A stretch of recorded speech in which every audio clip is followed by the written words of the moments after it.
of you are, oh, look at there, it's all right. Don't go too far.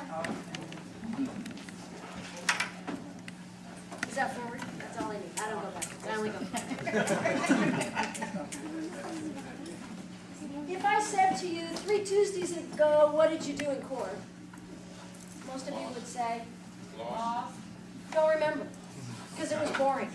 It wasn't something you can remember because every day we kind of go in and sort of do the same thing. So this talk is really about how you can have more fun. And I will tell you this, if you ever want to do this and you're worried about the law, call me. And I'll tell you the same thing I'm going to tell you right now. Who cares whether it goes in or not? Who cares whether or not it gets admitted? It doesn't make any difference. Maybe you'll get it admitted, maybe you won't. But the judge can't stop you from using anything you want in court to demonstrate. Do you believe that? No. It's the truth. He or she can't stop you from using anything you want in court to demonstrate. How many of you have ever been to a trial where the prosecution did not put in one single piece of physical evidence? Okay, not very many. How many of you ever been to trial or been to a trial where the defense did not put in one single piece of physical evidence? How many of you have done 100 or more trials where you did not put in one single piece of physical evidence? Lots of us, because we don't get it. And this talk is about how to get it. I believe that they do a better job than we do because of the invention of the Ziploc bag. This is what most trials are about, the Ziploc bag. So I want you to go home, I want you to buy a box, $2.59, of Ziploc bags. And I want you to introduce one Ziploc bag in every single trial you do.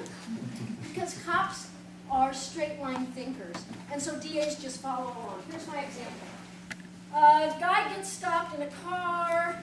There's, you may or may not be able to see it, but it's in a Ziploc bag, so it's true. This is residue. Let's say that it's, where I'm from, it's methamphetamine.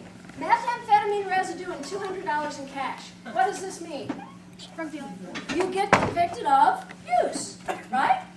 $200 is a personal amount of money and a personal amount of cocaine or methamphetamine.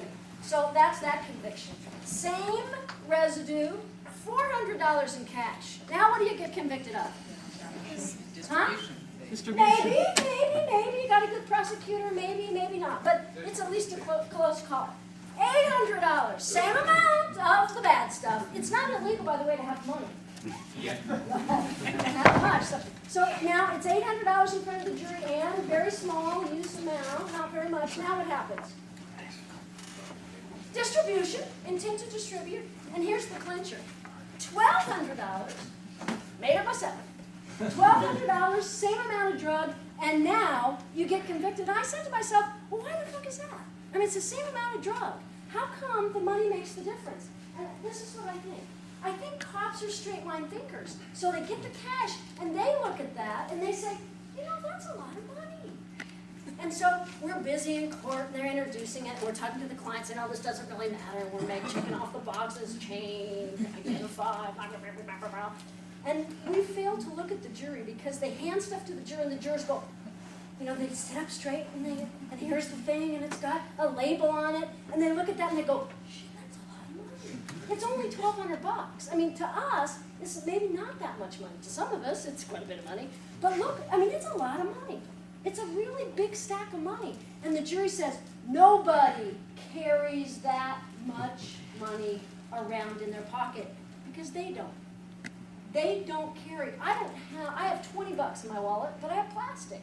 I don't carry money anymore. Nobody carries money anymore unless you're a drug dealer. And so just because cops are kind of straight line thinkers, here's my favorite, is they go into a house. There's something that's gone on in the house. Maybe it's an assault, maybe it's a murder.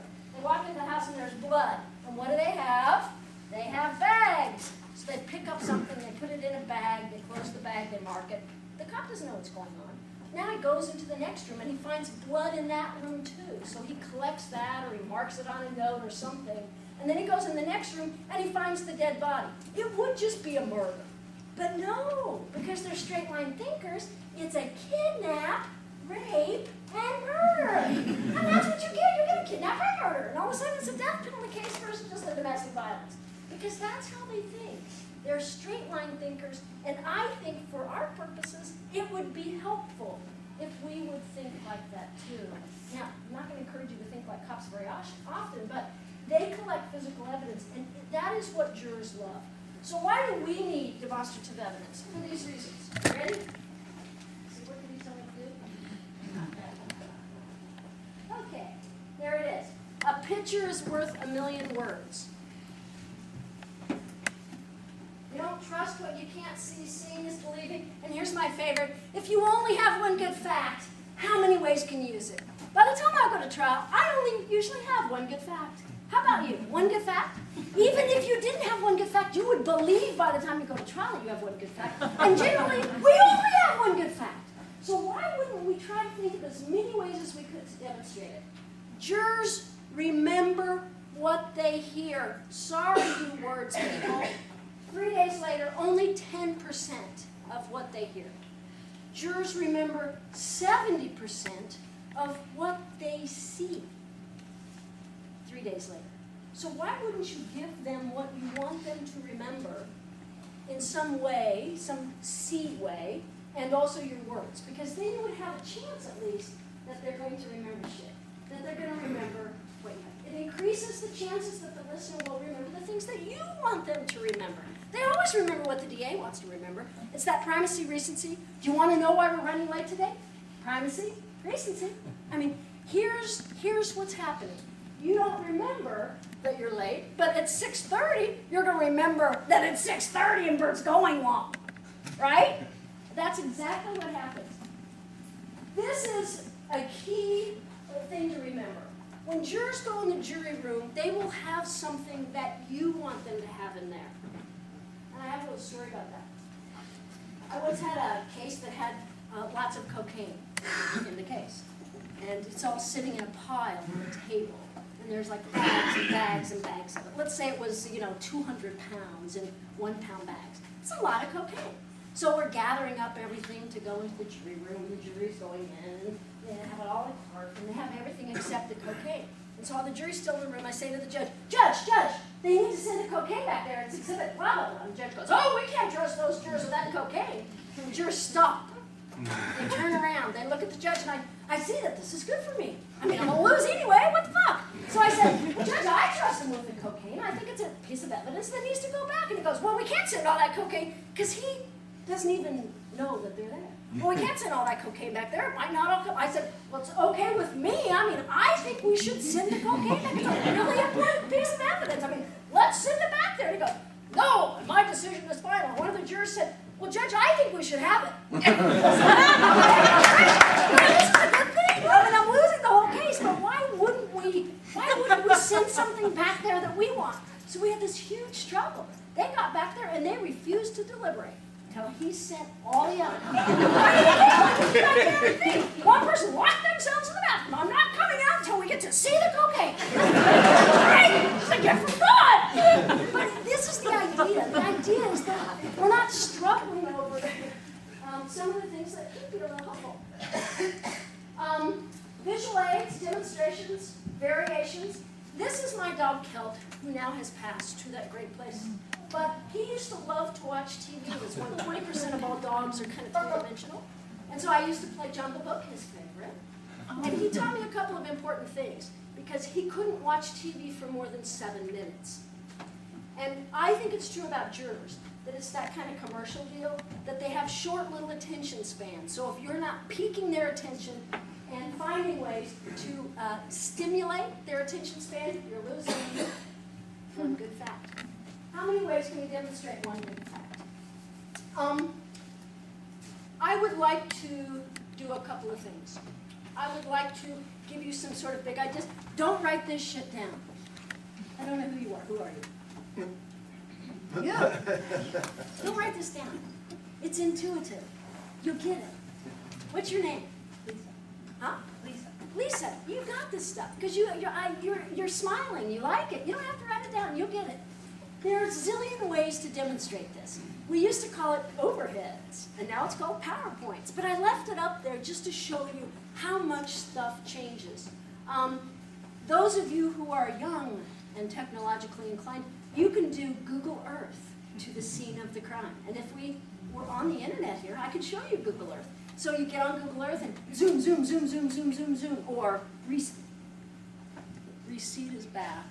Anyway, it's zoom in on the actual spot on the street where this happened. I mean, it's an amazing technology, and then you can shoot it from this angle and shoot it from that angle.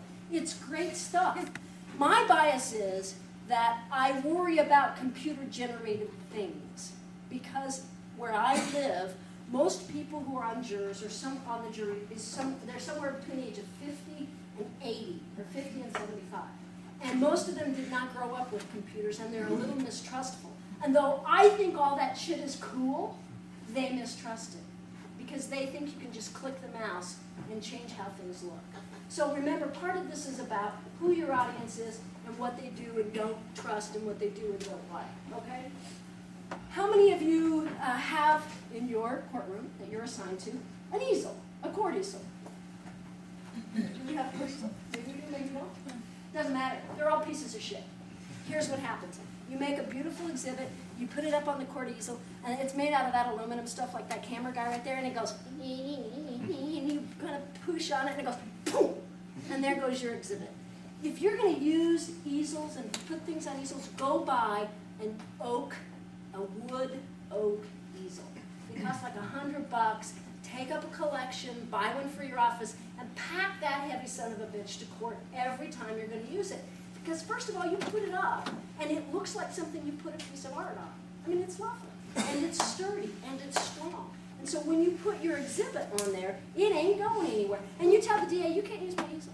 Get your own damn easel. Use that court easel. Judge, this is my easel. It's got my name on it. My name's engraved on mine on that little lid that says Bert, trial lawyer. Bert, who would never represent anybody who's remotely guilty of a crime. Just and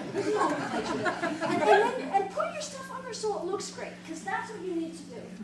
I practice law by yellow stickies, and I have some yellow stickies, and I use them all the time. Who's got them in their car? Who's got them in their office? Who's got them in their home? Who's got them on the refrigerator? Who's got them in the bedroom? Who's got them everywhere? So do the jurors. I mean, they have them everywhere. I mean, we all use yellow stickies. So in my voir dire, I say to jurors, ladies and gentlemen, because I'm a little hyperactive, I sometimes get disorganized. And that worries me as a trial lawyer. And that worries me, and it worries Lisa as well, because she's smiling at me. And one of the things I worry about is that I'll miss a really important point. So occasionally, during the case, you'll see me grab my pencil and write something on a yellow sticky, and then I'll stick it someplace so that I won't lose it. And sometimes I'll have 2 or 3 important questions stuck to my clothes because I just don't want to miss something that's so vitally important to James Brown. So I'm asking you to, indulge me as I practice law. My yellow stickies. So can you do that? You have them at home, right? Yes. And you use them as well. Okay. Now, I will bet you a month of my salary, which may be more than yours and it may be less than yours, but I will bet you that a time will come in this trial where I can guarantee you will have everyone's attention. Not for very long, but you'll have everyone's attention. And this is what will happen. You'll be sitting at your table. The witness will be doing what witnesses do, blabbing on, and you will pick up the yellow stickies with your pen in an exaggerated style, and you'll start to make a note. And every juror will go, she's got the yellow stickies. What is she writing? I can't see it. Now, no cheating. Do not put your grocery list on this. Write that really important thing, and then, as you promised, stick it upon your person. So now you're going to get up, and you've got that witness on, and you walk up, and you go through all your stuff, and you keep the yellow sticky witness going, what the fuck is that? I would stick it on my forehead if I could get away with it. But anyway, so I leave it there, and I say, oh, I have another question. Now, this is the moment where you have everyone. And remember how we all agreed that usually I only have one gets back? This is it. This is the thing they will remember. I promise you, this is what they will remember. Now, the beauty of this is, this can become a demonstrative piece of evidence. So now I have it written out, whatever it is, and I can, if I have several of them, I can go to the wall, I can stick them on the board, I can make them whatever I want. In closing, I can use them. So for example, let's say there's a witness that's missing, not gone, but nobody called a witness, you can do a closing that has the questions. This is the witness stand, and you can say, and no one asked the witness that question, and no one asked the witness this question, and they become these wonderful ways to demonstrate a point. They remember 10% of what you say and 70% of what you show. Now, can they see that? Probably not. Does it make any difference? Probably not. You emphasize and make the point and show them that, whatever that point is.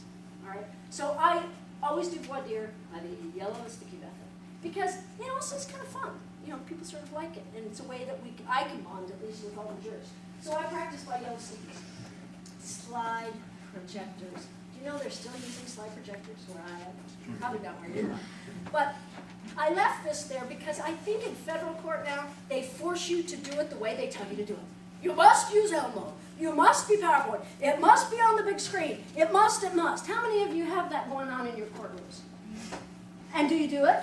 Yes. Why? Fuck them. I say fuck them. They can't make you do it that way. Why do you do it that way? Do you want to do it that way? Is it the best way to put your evidence out there? Is it the best example? Is it the best way? Is it the most persuasive way? Is it the way you want to do it? If it's not the way you want to do it, don't do it. Say, Judge, I'm sorry, I'm not doing that. I have a way. I want to use an easel. Oh, Judge, I'll be using a slide projector. Slide projector? Counsel, we don't have one. I have one. In fact, if you want to use one, I'll ship mine to you. I still have one. But I want to use a slide projector. Well, we don't do it that way. Well, Judge, then you're going to have to rule that I can't put my evidence in because I'm not doing it the way you told me to do it because it doesn't work for me, Judge. It's not the most persuasive form. It's not the medium I chose. What are you going to tell me? I have to have everything laminated? I'm not going to do it. Just say no. All right, and then call me if you need me because you might. Maybe that's worth going to jail over. Through life you have to say there are some things worth going to jail over. And it might be the most of evidence. I want to tell you a video story because I think jurors love videos. It's like, and this is the route we took for the alibi. They just love videos because we're such a visual culture. So here's my video story. In Grand Junction, Colorado, which is a town of 120,000 people, it's like not chopped liver. But in Grand Junction, Colorado, when I was a new public defender there were two 1990-ish or 85-ish, I don't remember which, green Saabs in town. Mine, and the one my client owned when he committed this crime. Right? And what you have to know about these cars is that the ignition is between the seats. See, everybody who's ever been in one or owns one, they go, yeah, I know, that's sort of cool. And so my client gets pulled over because he made a furtive gesture. What was the furtive gesture? Turned off the car. And so at a motions hearing, now remember, this is a case I cannot win because he's got 4 priors and a trunk load of guns. I can't win this case. All I want is something. I'm getting nothing. So I do what we all do is I litigate a bunch of motions because I'm trying to get something, so I gotta work harder, right? So I'm litigating these motions and I have a motion to suppress statements and the stop, and I'm saying this is the furtive gesture. Well, the judge has a Honda, so he's not gonna get it. So I go out to the junkyard with the investigator, and we're going to make a video of an old Saab that's out there. It's basically the same, different color. So we got to make this video, and it's not working. So I say to the guy at the junkyard, I love these guys. If I could be reincarnated, I would be a junkyard guy. Because it's so great. I say to him, if this thing didn't have a hole in the top, we could do a better job. I'll do that with my torch. Cool, that was great. So he's up there, and I'm in the car, or somebody else is in the car, and they're turning the switch. And so we watch the video, and it's like crap. It just didn't quite get it. So I say to the guy, how much you want for this car? He goes, I don't know, how about $400? And I said, well, what if we cut off the engine section, and you keep that? And we cut off the trunk section, you keep that, and I just buy the passenger compartment. How much would that cost me? And he goes, I don't know, like $100. Okay, and if you chop it into 4 pieces so we can fit it together and I can get it in my truck, will you charge me extra? And he goes, what is this for? I said, a court case, blah, blah, blah. Oh, I'll do that part for free. Boom, we got a Saab, it's in the truck, off we go. So we're at the motions hearing, and my goal is to get the judge to understand about the furtive gesture. And maybe I've gone over the top, and I don't know, but because the case sucks. And I have one good factor. Right? Remember the one good factor. So I say to the judge, the cop testifies and does this whole thing. I said, Judge, I have an exhibit, but I need about 5 minutes. He goes, okay, well, I'll go to the bathroom. I go, Mark loans from New Jersey. And, they come in and they assemble the thing, and the cop is there, and his eyes are about this big. And the judge comes back and goes, whoa, what is that? I said, Judge, it's my exhibit. And he goes, well, what is it? And I said, it's the car in this case. And he goes, really? Because he's interested. He's kind of interested. And so I want to get it in, and I'm going to use it, and I'm going to get the cup down there. And he goes, well, Miss Nieslanik, you'll have to put an evidence sticker on it. Never go to court without them. If you go to court without them, you will need them. Think. I'm going to take evidence sticker because I'm going to introduce evidence, right? That's what you're thinking. And I say, okay, I'll put a sticker on it. So I defense exhibit 1. So now, something magical happens when you put an evidence sticker on something. Right? So I mark it. And so I say to the cop, officer, blah, blah, blah, can you come down here and get in the car? The cop's really, the judge is kind of interested. He gets in, and I say, this is the car, yes. This is the seat, yes. And I had a guard, yeah. It was running. Did you turn it off? When you came up, it was off. You go through the whole thing. And I said, where's the ignition? And he says, well, it's between the seat. And so I say, Judge, it's between the seat. Do you want to have a look at it? And, you can look and blah, blah, because that was really fun. And the cop gets out. So I said, okay, we're done. Good, denied. He said, really? That's kind of surprising. And so I pick up my bags, and I start to leave, and he goes, hey, this is the judge. He goes, you got to take that with you. I said, oh, no, I'm going to use it at trial. And it's got a sticker on it. Well, we can't keep it. And I said, well, you have to, because it's been introduced. I ain't checking it out, because then he's going to say there's something wrong with it. I said, you got to do something with it. It only weighs 800 pounds. And he says, well, we don't have a place to keep it. I said, well, too bad. I said, it's marked. This is a case not resolved. Going to trial. Keep the exhibit. And he goes, wait a second. Now, in Colorado, there's a very strict prohibition against judges getting involved in plea bargaining. It's very strict. And especially out in the West, it's really strict. It's not like Chicago say, okay, I'm really going to cause them. We don't do that. So anyway, the judge says, well, why isn't this case resolved? And I said, well, he wouldn't give me anything. He goes, step up here. So he goes, well, what did he offer you? And I said, well, he didn't offer me shit. He's not giving me anything. And he said, well, what would you take? And I said, well, I guess it's, what would he offer? And the kid goes, well, Judge, I'm not authorized to make any offer in this case. He's got a couple hours in the field. And he says, son, how long have you been in my clinic? And he said, I've been here 4 months, Judge. And he said, how much longer are you going to be? Oh, I have 18 more months. And he said, really? It's going to be a really long 18 months. This case doesn't go away. Step back, I'll be back in 5. So we step back. I'm on this side of the car, the driver's seat. He's on that side of the car. And so I say to him, this is, I think he means it. Well, what, do I have to offer you something? Oh, no. I said, I don't even really think we would take much. So back and forth, and so we get time served, and so then the judge says, okay, you're gonna have thousands of cases like this. So I say to the judge, we've got it resolved, and so we're both kind of standing by the car. My client wanted to get in the car to plead, we did it. Finished, the judge says, that was really great. Now, will you take this out? I go, get that car! So they move it out, the judge is there, we're kind of talking, they move the car out, and there's a gigantic oil spill. He turns to me and says, you will be cleaning that tonight. I said, okay, we'll get those screws in here and clean this right up. But that's the idea. The idea is it started with the videos and the exhibits of things you show. I want to talk to you for a minute about something that has really changed in the last few years, and that is cameras. Do you know when I began as a public defender, they had this new invention called a Polaroid. And Polaroids were so cool because you could see the picture immediately. And I thought it was going to change criminal law. The Polaroid camera! I think I spit on it. But it was great because you could go and you could take a picture of something and look at it. And now there's digital, so there's absolutely no fucking excuse for you people to not be cameraing and picturing things to death. And let me give you a way to think about using one that is just the best. In your practice, it has happened to you, or it will happen to you, that you will go out, interview a witness, get the witness on the stand, and the witness will piss backwards on you. right? The big stream of piss backwards on you. And they'll say things like, I didn't say that. And so you call the investigator. But then they do this thing, because remember, they're smarter than you. Some of them really are smarter than you. They'll say things like, well, but you came and I was leaving for work, and I didn't really have time to talk, and you were hurrying me through, and I told you I couldn't talk now, and blah, blah, blah, blah. And that's the stuff the jury finds kind of alarming, because they think you're a shyster anyway, even if you're sweet and kind like me. So what happens is, I believe in the camera as a way to solve this problem. So what you do is you take the investigator and you get them all primed up, and you say, at the end of my interview with Joe Blow, I'm going to bring him outside his trailer, because where I live, most of them live in trailers, and I'm going to have you take our picture together.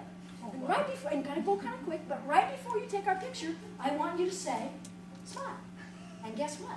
He will. Because everyone does when they say smile. So you go through the whole interview, and he's like, just woken up, and he looks like shit, and you're dressed up very nicely. He's got death tattoos, and like all this shit, and he looks terrible, and he's hungover, and his trailer's trashy, and he's got dog shit everywhere, and it looks terrible. But you're out in front of the trailer, you're dressed up very nice at the end of the interview, and he's standing beside you, and you say, would you mind if our investigator take a picture? Thank you very much, sir. Smile, we do. We both smile, and there you are. So when he goes, well, you came late, and he's pissing on you and go backwards and making you look bad in front of the jury, say, sir, would you recognize a picture of yourself? Yes, I think I might. Well, I'm pretty sure you will. You'll like this one. You mark it because it's going in. You have blown it up. We're not having any shitty little picture. I don't care what your office says. You want a 2-foot by 2-foot picture. Because and you want to put it on foam board so it's got some turboard to it, right? And then you say, I'm handing you, it's been previously marked, because you got to do the document down. First you flash it to the DA and they go, oh my God. That's what they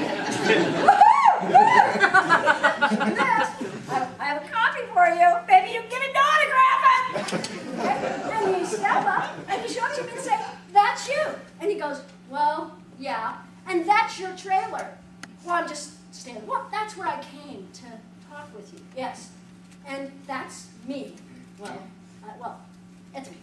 And then you say, this is at the end of our interview. Do you remember? I asked if my investigator could take our picture. Yes. Well, I guess. I don't really remember. Well, that's you. And it's me. Because I'm going to introduce it, and they're going to know it's me. And I say, now, you're smiling in that picture. You tricked me. Oh, that'd be great. I mean, let him say it. You tricked me. Oh, okay, then. I tricked you into smiling. Get you, go. There it is. You just give it to him, and you just move it in, and that's the end of it. Judge, I move for the admission of the dumb guy and me. There we go. Exhibit A, in it goes. So that's another way to use cameras. I love to use them at motion hearings. It used to be, before we had phones with cameras, that on the front of every door in every court where I practiced, there was a sign that said, no cameras allowed. They don't have those signs anymore because everybody has a camera on their phone. So this has become easier instead of harder, which is, seldom the case. So here's what happens. I had a case one time where my client went, Bert, he couldn't have been an undercover cop. I couldn't have been. I said, it was. It was. No, it couldn't have been. I go, look, Joe, it was. That's all there's to. No, it couldn't have been. I said, why? And he said, because he had on a T-shirt that said, if God didn't make for it to be eaten, why did he make it look like a taco? I said, really? And he said, yeah, that's really what it said. And I said, well, that's one of the most disgusting T-shirts I've ever heard. That would make a terrible bumpers agreement. And so I thought to myself, I now have one good fact.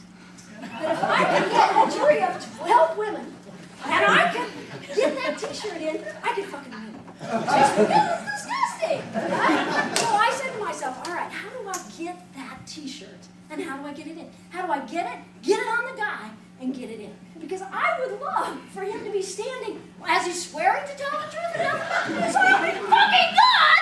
They have a T-shirt that says, if God didn't make for it to be eaten, why do you make it look like a taco? Because I can win. Those are the kind of T-shirts that our clients come to court on sentencing day with. And the judge hates them, so what the hell? So I file a motion to suppress. Say he's a, ear, nose, throat, an eye, sight, blah, blah, blah witness. And I do a subpoena, and a subpoena deuces take him, come dressed in the clothes you had on that day. Black jeans, that t-shirt, and a black leather jacket, okay? Sure enough, cop shows up, big guy, he's there. Now, I say to my investigator, back in courtroom, big camera. We're gonna picture this some bitch if we can. So in he comes on, testify in his black leather jacket. I get up for crossing, and I say, officer, I noticed you have on a black leather jacket today. Would you mind taking it off? Goes like this. Judge, do I have to? Oh, I know it's there. The image is just too good. So off, yes, you have to. So off it comes, and there is, I said, sir, could you stand up so I can see your t-shirt? This is the one you had on that day. Go through the whole thing, goes, yeah, he stands up, click! We got it, right? Because you know he's not coming to court like that on trial day. And so the DA says, well, Judge, you know, he doesn't have to come that way on trial day because here it comes. I say, okay, I got a picture. So he's on the stand, goes through his direct. I'm coming to cross. Remember blowing up the photo. Now it's like 3 by 2. Big. That's a big ass photo, right? I think it was this way. And I got it big. I said, sir, you've previously testified at a hearing. Right. At that hearing, you wore the clothes you had on that day. Yes, I did. You had on a t-shirt. Yes. Well, today you have on a uniform. You didn't have that on. No, I never would have went that. And so you had on a t-shirt, right? And you had on a pair of black jeans. You go through the whole thing. And they were designed for something, right? He goes, oh, well, you know, I just had on a t-shirt, an ordinary t-shirt. I said, great. And I said, I happen to have a picture of that ordinary t-shirt. Get it marked, move it, and say, do you recognize yourself? And he goes, oh, Jesus. I said, come she has a picture of that t-shirt. And I said, yes, that's me. And that's the t-shirt you had on the day that you arrested Joe Blow, right? Well, yes, it was. All right? So I'm just moving it in. I'm just done with it. I have very few questions for him. I move it in, right? So we go through the case. And the case comes back, and you can tell that there have been 2 men and 10 women. And they deliberate, they're hung, right? Because the women hate the t-shirt, and they don't want to get guilty. Because they don't give a shit about the drugs. The t-shirt was worse than the drugs. But that's the point. The point is it's one good fact. And everything else, so what the hell? So, demonstrate. We're going to skip a couple of these. I want to move to audio systems or just audio. If you can create some sound in the courtroom, I think it's really good. I had a case where the guy said that he had encountered rattlesnake. We have those in the West, that's places they go. And so we had a shaker, and we wanted to create sort of the mood of the rattlesnake. And so we tried all those like fake rattles. They didn't work. But my co-counsel had a bottle of Advil, which I think I might have here someplace. And so she just stood there and shook it. Shake. And it was really annoying. I was doing a closing, and she shook the entire time this bottle of Advil. I mean, it was really a fascinating auditory thing. But one of the ones I like that I learned from another lawyer is this cross-examination. I'll put it here. It just takes a metal bucket, and it's a fingerprint case. And you say, FBI or whatever the fingerprint is, Mr. Fingerprint Expert, you say you found a match in this case, and that you found 10 points on the latent that you picked up that matched. Right? The whole thing. You say there were 10.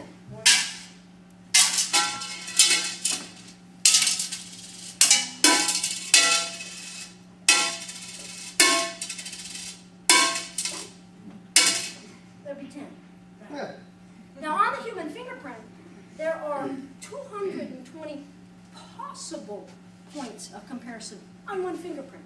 You agree with me? It's in the scientific literature, by the way, folks. Yeah. And so these are the ones you were unable to match.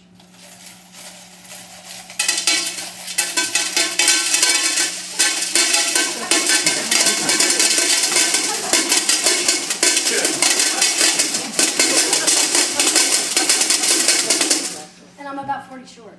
Those of you who contribute your pennies, thank you. But, I mean, that's a much more powerful cross-examination than I could ever do of any fingerprint expert, just by demonstrating what the issue is. So remember, there you go.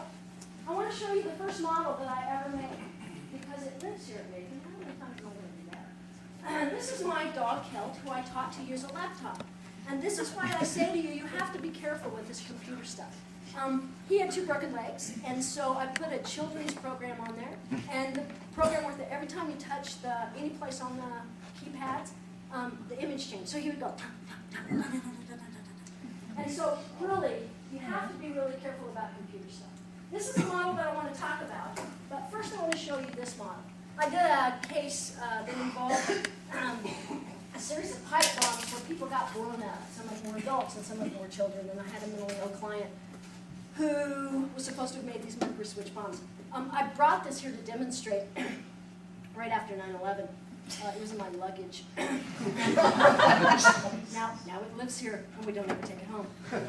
But there's a mercury switch in here, and we used it. So there's a mercury switch. My client didn't have a car and didn't have a bicycle, so he had to walk across town with this armed bomb. So we had a buzzer bomb, and we have this bomb, that when the switch connects, that would be the explosion. So you had to walk across town with this little switch, blowing up every 5 or 6 minutes. And it was a great way to demonstrate, once you close the bomb up, there's really no way to tell where the mercury is. Now, okay, so maybe I'll just hold it like that, 4.5 miles. I'll just hold it like this, but you couldn't put it in a bag. I mean, you couldn't put it in your backpack. You'd have to hold it, like this, and make sure for 4.5 miles that you didn't move. So, we lost this case, and he got 3 consecutive life sentences. A truly innocent guy, so it worked really well. Can you tell? That's a great one. That was great. But it taught me something about models, and that is that this is what juries really love. This model is of a wrestling room where a crime occurred, and it's to scale, which means that it's 7 feet long and 4 feet wide. The proportions are exactly right. Everything about it is anatomically correct about the room. These are wooden stairs with little runners, and these are pads, and all these things are in the right place. Over there are 2 water fountains, the kind guys spit in, which I understand are different than the kind you drink out of. But the whole thing cost like $46. I didn't make it because I don't have any talent that way. But a retired teacher, a retired engineer, and my friend Merce made that. The doors swing. But why this is important is that every witness in this case was a monosyllabic high school male wrestler. And they talk in monosyllables. Did you get up today? Yes. Do you like math? Yes. Do you have a girlfriend? Yes. Who is she? I don't know. Say, witness, nightmare! You're going to do it direct, and they're going to say, yes, no, So there's the DA, and there always is. So he had half the wrestlers, and I had the other half. And he went first, as they always do. And he got Joey on. Joey wrestled 103 and wanted to be a state champion. And everybody was there. The whole town was there to watch. So he had 2 G.I. Joe dolls. One was the coach. His name was Mr. Tate, my client. And we were on ESPN. This is the only trial to ever be on ESPN, I think. And the victim, whose name was Steve Whalen, the wrestler. So, here's what happened. Are you ready, guys? They were piling on, and the coach went to pull the top guy off, and he grabbed him by the arm and did one of those crotch lift things, how they wrestle. And he reached in, and the kid shook off his arm, and he pulled him out by his noogies. And he got charged with second-degree assault, which in Colorado is a mandatory prison. There was some problem with his plumbing after that. He might never bear children. After the trial, I thought that was a good thing. If he never bore children. And his father. But what happened was this. He had Joey on, and he said, Joey, we agree. We're going to call everybody by their first name. Joey, I'm handing you 2 G.I. Joe dolls. This one is Mr. Tate, and this one is Mr. Whalen.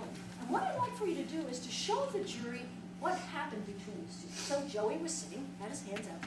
The guy walked forward, the DA walked forward, and handed him the 2 G.I. Joe dolls, and Joey went like this. He put his hands down in his crotch. And he goes, Joey, can you take the dolls? And he said, no. And he said, well, can you show us what happened? He said, no. And he goes, well, do you remember? Yes. Well, can you show us? No. And it dawns on the DA that there's no way Joey, who wrestles 103 and wants to be a state champion, is latching his hands onto 2 fucking dolls. Ain't gonna happen. And so the DA goes, well, if I draw the gym on the board, can you show us where we work? So he jumped up very hurriedly, made a box, and put north, south, east, and west. And Joey said, oh yeah, I could do that. And he came up and he put an X right there. He goes, that's where I was. Okay. So this is how his case went. My case was like this. These are little pipe cleaner guys, and they have a label around, and it says, Joey, 103. And they have a little push pin foot, and that's a sponge board bottom. So I would say I got this really close to the jury because the nice thing about this size of exhibit, it'll only go one place, and that's right in front of the jury. And that's the beauty of it. I mean, that's why it's the size it is. I could have made it small, but I made it really big. Because most forms have too much crap. And so you put it right in front of the jury. And these kids just kind of ooze testosterone, or pheromones, or whatever that is. So you have an older jury, they all look like their grandkids. And you say, Joey, can you take this wrestler and show the ladies and gentlemen what you did? And so they would, has a cutaway front, so they would stand behind it, and they would say, well, I came in these doors, and Joey went, well, it was a Joey, it was another guy, Brad, he goes, oh, the doors move, just like the real ones. I'm a featherweight wrestler, so we wrestle up here. Oh, I remember, after we came back, I had to fix my shoe. So he pushed the pin down, he said, so I tied my shoe, and he bent his little guy.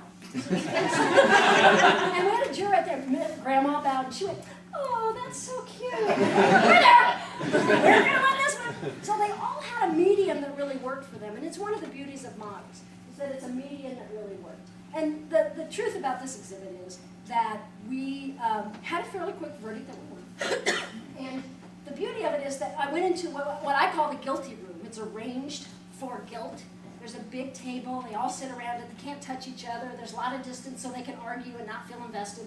And they had pushed the guilty table back against the wall. And they had used this exhibit and put their chairs in two semicircles around the exhibit. And they had written on the exhibit. They made big X's and ballpoint pen and marker. And they had, this is a picture of how it looked. And they had put them in kind of like copulating positions. I mean, they had a blast, right? They had club or wrestling, who knows. But wrestling exhibits. But it was really clear that it was this exhibit that allowed me to tell the story in the way that I needed to tell it. And that's models. And I hope you'll use models because they're really fun. So you need to befriend teachers, pharmaceutical reps. They have the coolest shit, and it's free.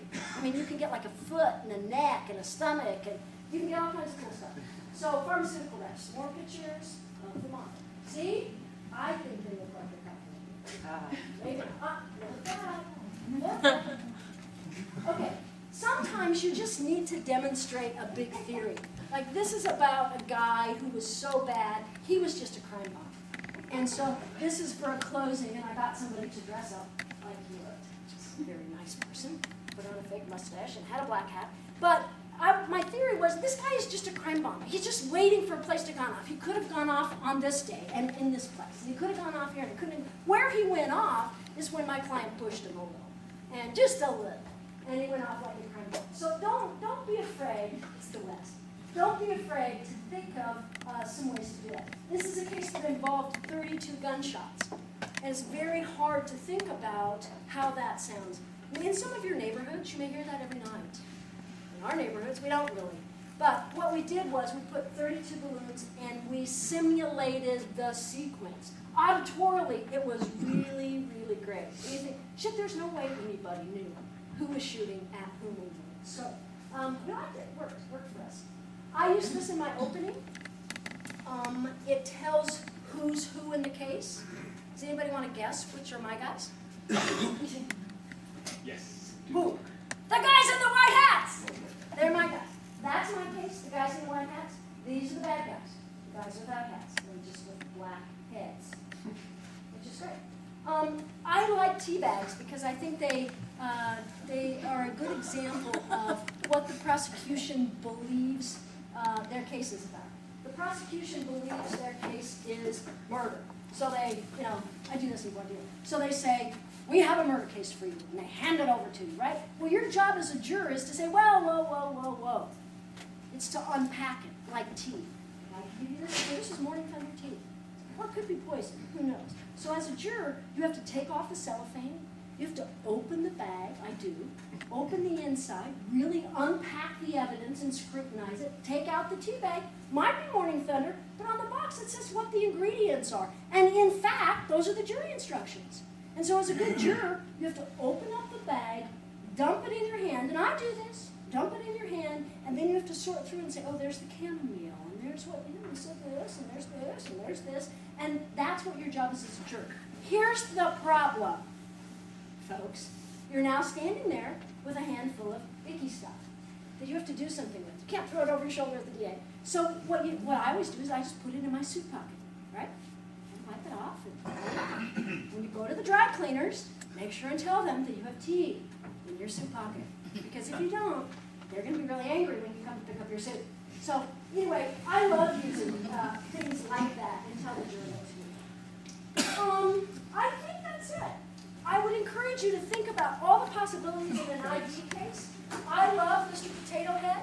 In a non-serious case where ID is the question, I think Mr. Potato Head, I will never forget those eyes. He wore glasses, and I'll never forget those eyes.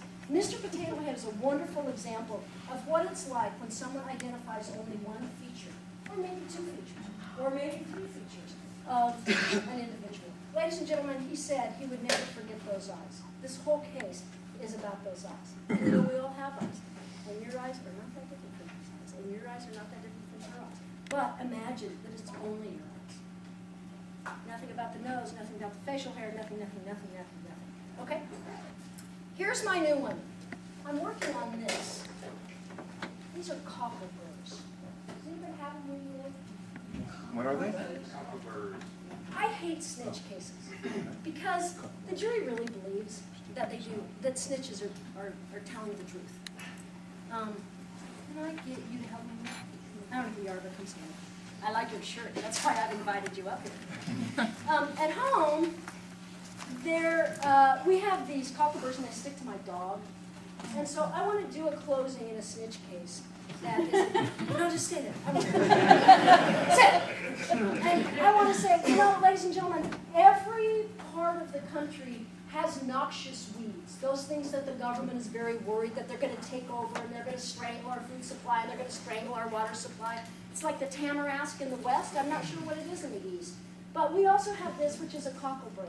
And I don't know if you've ever seen one. I'm going to pass some around. But the truth about cockleburs are that they are the most complicated seed pod. Just pass it straight on back. They're the most complicated seed pod in the plant world. And inside this spiny pod, there is a seed. And it is the seed of a noxious weed, something that can ruin our water supply, ruin our food supply. It's packaged like this because there's a very high priority that, in the plant world, that it impregnate itself on a host and fall off in fertile ground and grow. And that, in fact, is what happened in this case. Joe Simmons is this seed pod. He's what they're calling the citizen snitch witness or the citizen reporting witness or the informant. And he's very much like this cocklebur pod.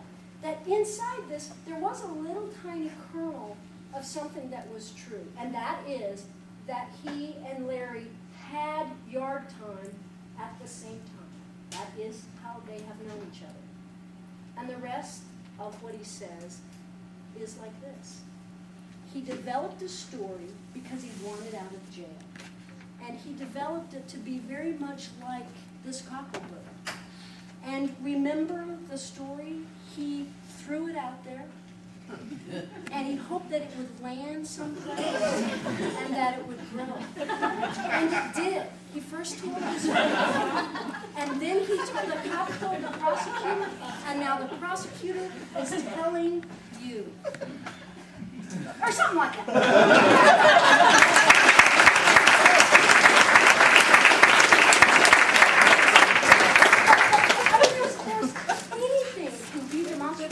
Anything can help you with the story.